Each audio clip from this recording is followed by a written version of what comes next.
Trading, explorers, and warriors were among the responsibilities of the Vikings from the late 8th to early 11th centuries. There have been a number of archaeological finds that have made us rethink our image of the Vikings, a culture that's often portrayed as being uncivilized, bloodthirsty, and rampaging and pillaging. Some of the stories that we thought were tall tales might in fact be true.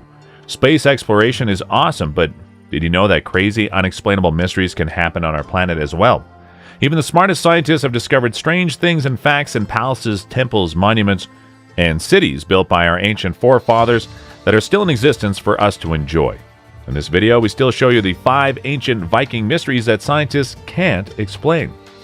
Number 5, the ending of Viking sagas. Saga of the Greenlanders and Saga of Eric the Red, two of the main sources of information on Viking visits to the New World.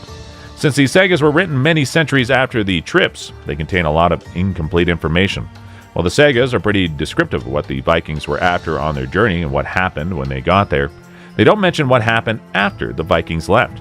The fact that they had left, though we were unsure of where they had gone, is what we know for sure now.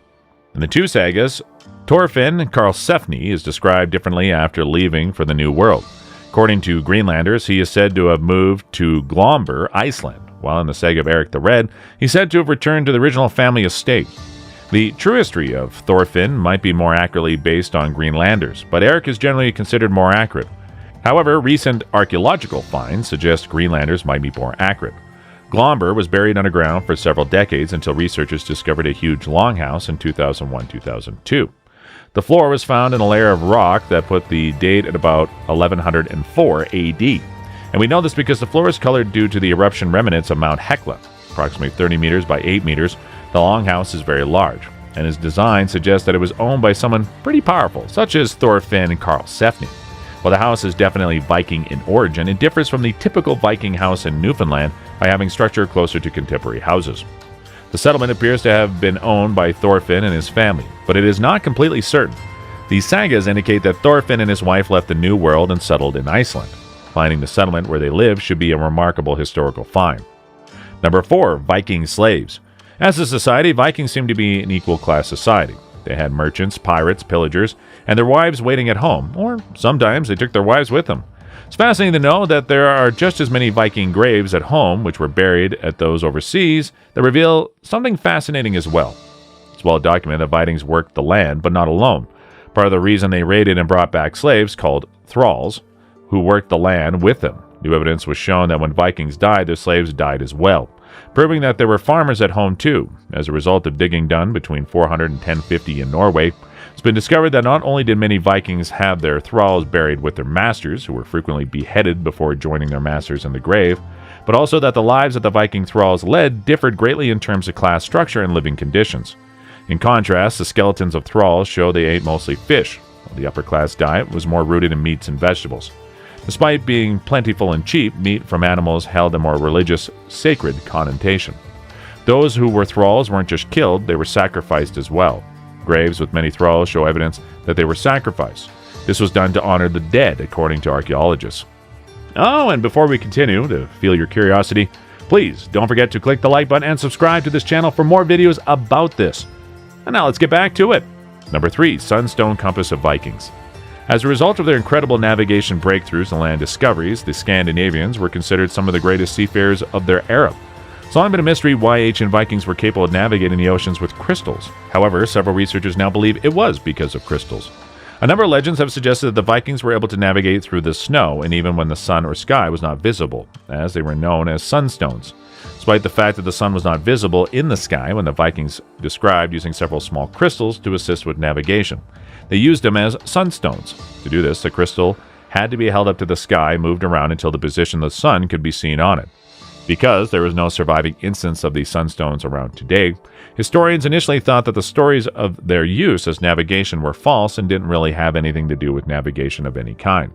A growing number of researchers have realized that even if the sky is overcast and the sun is beyond the horizon, polarizing crystals can be used to locate the sun. It's been theorized that perhaps the sunstones with these special crystalline structures are the same sunstones that are believed to have been used by the ancients. However, there's still no proof to explain how these stones could work today. Number 2, the strange planning of Viking cities. Recent discovery of an ancient Viking town shows that they did things a little differently than we think of ancient and medieval towns. And what was once a mythical creation, the newly discovered town of what is now northern Germany, sought to be a stronghold. Some of the ancient Viking and Danish kings, including King Gadfred, which is known to have been a stronghold in Salastrop, according to the Royal Frankish Annals. According to archaeologists, the city dates back to 700 AD and was occupied until around 1000 AD.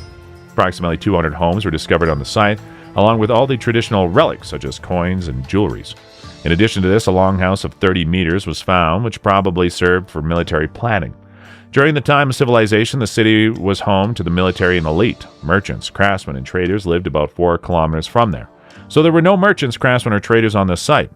As a port city and trading hub, Hidabi was founded about 100 years after Salastrop. It was necessary to get permission from those who lived there if they wanted to visit Salastrop, suggesting that the classes were intentionally separated by distance. Archaeologists believe the cities were designed to develop and grow in a very carefully planned manner based on the positioning of the cities, commodities there, and the classes of people that lived in them. Number 1. Viking women warriors. The internet is filled with a variety of articles from a number of reputable news outlets, which unfortunately contain information that is less than reputable. Archaeologists in the story go back to a gravesite that was previously been known as a Viking warrior grave, and were able to discover a number of Viking warriors buried there. In order to determine if the skeleton of the site that was previously considered to be male was really or not, researchers did some DNA tests. There's been a lot of controversy surrounding whether these grave sites belong to female warriors or not, after DNA tests suggested that they did belong to women. As a result, many have argued that there was a large number of female warriors due to one gravesite. Because the Vikings were only a small subset of the Scandinavian population, archaeologists have known about female Viking warriors for years. They focused on breeding and seafaring as their livelihoods. As a consequence, the raiders were mostly a diverse group of Scandinavians who built seafaring craft to undertake their raiding adventures and included farmers, craftsmen, nobles, merchants, and others who invested a lot of money in building one. Archaeologists discovered that the women were actually a noble woman buried with a variety of goods rather than a warrior. There were also board games, horses, and other Scandinavian goods on display. The findings indicate that of 1,500 Viking grave sites, only one female site has been found. Therefore, the evidence tends to point towards the idea that women stayed at home in order to take care of their farms or other goods, while their husbands departed for raids and brought a variety of goods back with them. Do you think that experts are doing well by attempting to unravel the mysteries of ancient Vikings? Let us know in the comments below. Thank you for watching, and click on the next video you see on your screen to know more about ancient discoveries.